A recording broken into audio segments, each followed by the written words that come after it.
I got up early, took a shower, and now I'm getting ready to watch Daredevil Season 2 straight through. And then afterwards is my review. So here we go.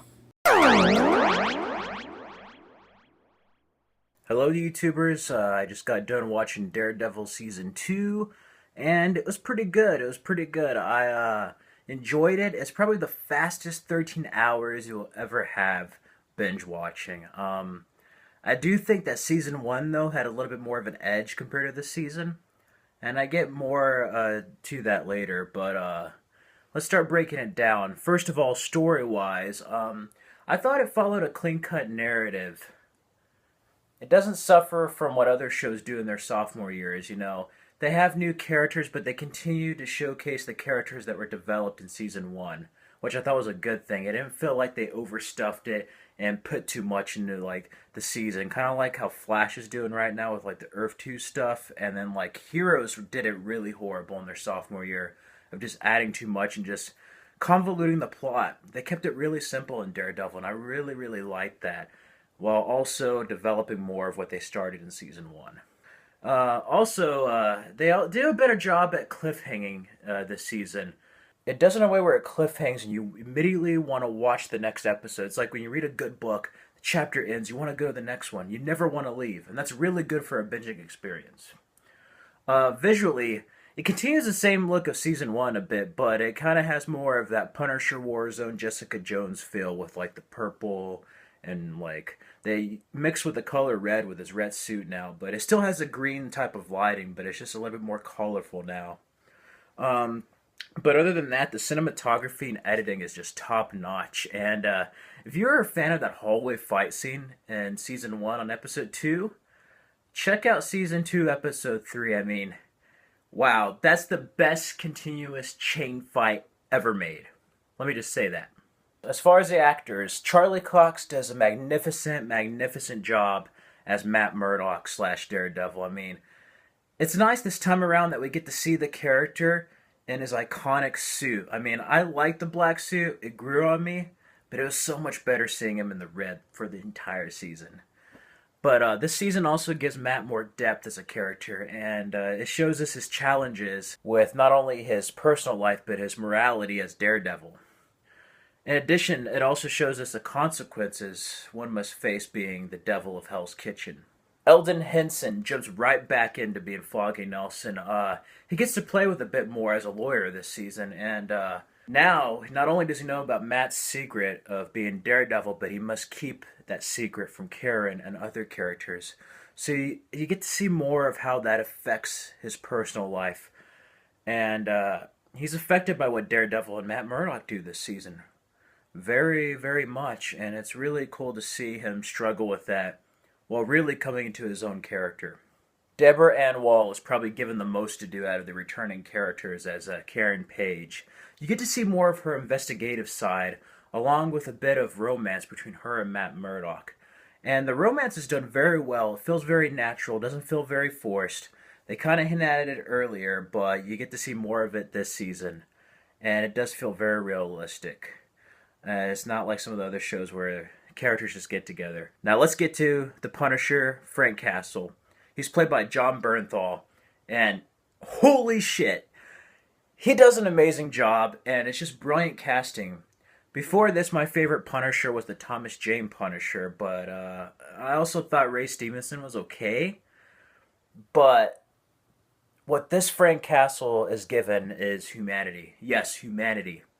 Despite all the brutality and sociopathic nature of the character, in this version, he's still a human being, and you can feel that. You see where he's coming from and why he does what he does. As far as wardrobe, he had like the regular coat, jeans, boots, but when he got to like his iconic suit, it was great. He had the Punisher skull, all black, leather black, long trench coat, and he looked like the Punisher. He didn't have that silly armored turtleneck that Ray Stevenson had in Punisher Warzone. And it was nice seeing like the real Punisher return. And I find it sad that like the best Punisher film is in Daredevil Season 2. Compare the previous three Punisher films we had, the best one you're going to see is in Daredevil Season 2. Now as far as the other three Punishers, I mean, they were good, but they were like tough and cold after their families were killed. But I thought they were way too cold, where John Bernthal plays it as a tough guy who just doesn't take any shit from anyone. But you could tell that he's still a human being. He is a human being, and it's not cold. But instead, he's just dead inside, and you can see that the best parts of his humanity are long gone. The parts that are left are just really dark and violent, and he takes it out in a rageful manner against criminals as the Punisher. Elodie Young is also a new addition as Elektra Natchios. It's cool to see her in Matt's past when they were in college, and you also get to see her childhood through flashbacks. That's done very well. They kind of hinted at her and Matt's relationship in season 1 just for a tad moment. But her and Daredevil make a great pair, especially when it comes to the action and fighting scenes. They're done very well. You can also understand the dichotomy between her and Matt Murdock's relationship. You can see why it didn't work out in the past, why he keeps coming back to her, and kind of like the passion they have for each other. However, I didn't really like this portrayal of the character in both the acting and direction of the character of Elektra. I know she's rich, but in this she just came across as like a spoiled brat, and who just like being a pain in the ass for Matt Murdock. She's very manipulative with him, and it just kind of got annoying. And I know some of it's Matt Murdock's fault, but she just kind of rubbed me the wrong way in this. I didn't like the direction. It wasn't exactly like the Frank Miller version in the comics, and while the villain organization of the Hand, was a worthy foe, this version kind of made me miss the comic book version of Elektra as well as a Jennifer Gardner version of Elektra in the 2003 Daredevil film. They try to recapture certain main events from the past comics, and it just felt rushed and kind of not living up to the source. How can I explain this? Elektra and Bullseye. Now, Scott Glenn. Scott Glenn has a lot more to do in the role of Stick. What can I say? He's a hard ass, and he's tough as nails, but he's perfect for the role. And it's really great to see more of him in this season, especially in such an important arc later half of the season. He was only in episode 7 of season 1, so it was nice to see his role fleshed out. There's also some other minor characters from season 1 who get to be a bit more fleshed out than they were. There's also some surprises that you will not expect. Let's just say the past is not quite through with the characters in the Daredevil universe. Now, if you've seen it, this is supposed to be a non-spoiler review, but if you've seen it, it was great seeing Kingpin come back. That prison fight with the Punisher was great. It was nice seeing how tough he was and how calculative he was. And it was nice with that scene between Matt Murdock and him. You see a glimpse of the future that's going to come if he gets out in season 3 or later. Hopefully they'll have him come out with Bullseye. Yeah, other than that, my minor complaints are Elektra, and then the tone of the show. I can tell that it was different showrunners. The tone, it was more gory, but that doesn't necessarily mean it's dark. Like, it's dark, it's gory, but it kind of lacked that grit, that realistic grittiness that was in season 1 of Daredevil. More so in the beginning than the later half of season 2. At the beginning of season 2, it felt a little bit soft and not as gritty as when things left off. Which I know is based on the comic book, and it could be a good thing of like Hell's Kitchen and a transition, but it felt almost like a different show. But luckily, it got more violent, gory, stuff like that. It's just some of the criminals and stuff, it felt more realistic in season 1 than it did in this one. But these are some minor things. I still enjoyed the hell out of Daredevil season 2.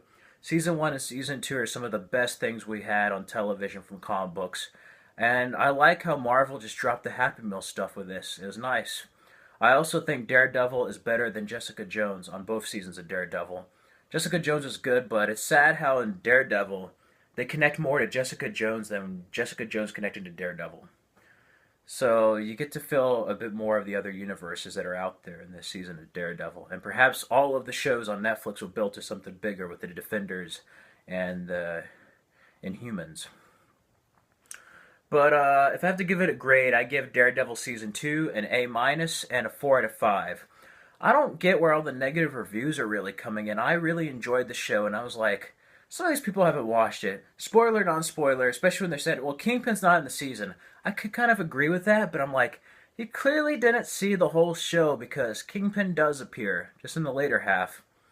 But I understand what they're saying, and perhaps it was like the grittiness and just that spark and edge that season one had over this one that made it a tad better. I still think season one's a better season, but this is not a bad season by any means. And for a season two of any show, especially a superhero television show, I thought it was well done. Probably some of my favorites.